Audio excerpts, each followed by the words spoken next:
From singing Queen in his Idol audition, Mama just killed a man.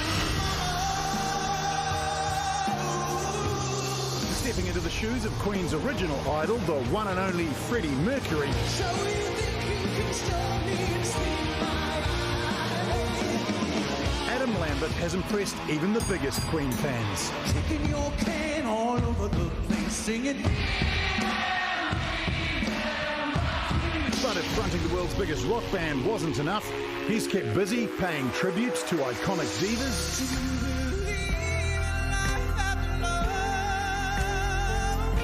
smashing out his own hits, and now dropping his dramatic new album, High Drama.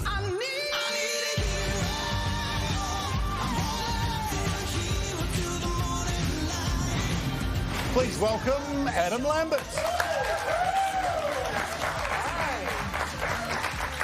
Hi, Adam, thanks for joining us on the project. On this album, you're covering some amazing artists. I want to know, was it hard for you to put your own spin on all of those songs?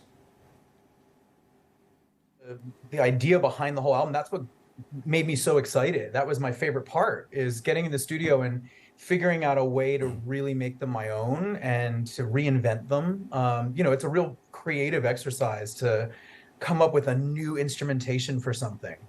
Now, I don't want to get you in trouble straight off the bat, but I can't help noticing there are no New Zealand songs on this record.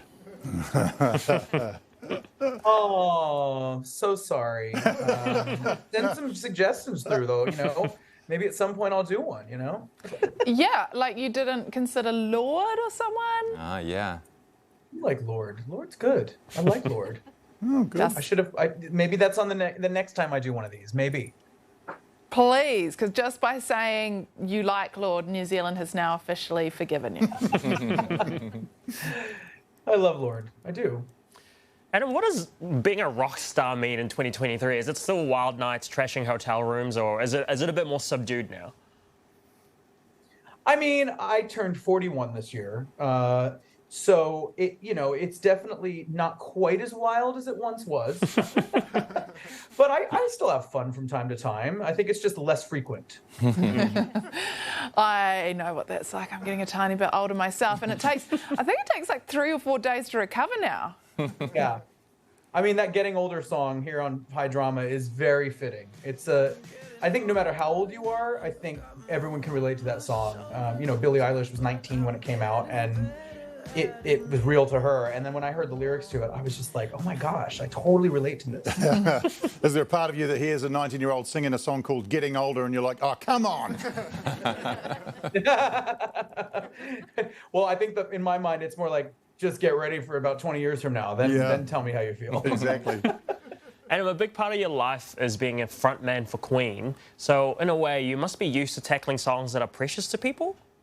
You know, obviously, paying tribute to Freddie on stage with the band over the past 10 years has been such an honor. You know, it's been such a treat to celebrate him. And, you know, from the get-go, Brian and Roger and I were talking, and it was like, okay, the idea is not to imitate Freddie, but it's still to keep within the spirit of these original songs. So it's a bit of like a balancing act, and I do think that's taught me a lot, especially when approaching some of these songs. Yeah, just imagining, like, when you're talking to those other members of Queen, do you have moments where you think to yourself, hang on, I'm the lead singer of Queen, this is wild? I mean, I definitely, if I think about it, you know, and I put it into perspective, it is wild, and I'm so honored. But at this point, 10 years later, I mean, they're my friends, you know. I mean, we work together for extended periods of time, so it does feel really familiar, which takes some of the mythos out of the equation. Yeah. Well, Adam, a pleasure talking to you this evening. Thanks for giving us some time and joining us. Thanks, guys. That's so cool. Did you guys know that he auditioned on American Idol with the Queen song? That Queen song, I didn't remember famously. that, but yeah. That's incredible. His dream came true. Like he auditioned on American Idol with a Queen song, and then years later he got to be in Queen. His dream came true. That's like if I auditioned to be in a movie with a monologue from a Brad Pitt film, and then years later, my parents said they were proud of me. Like that. The dream come true. Oh, wow. I do think it's cool that he is one of the people that have actually made it out of one of those shows. He's a great example. Harry Styles is another great example. My close personal best friend who looked directly in my eyes last night at the show. In your eyes? Yeah, don't ask any of the other 40,000 people at Mount Smart Stadium. He's looking at me. At me. Yeah, you just aimed a bunch of mirrors until he eventually looked at you. That's me now. If you want to check out the new Adam album, it's called High Drama and it's out right now.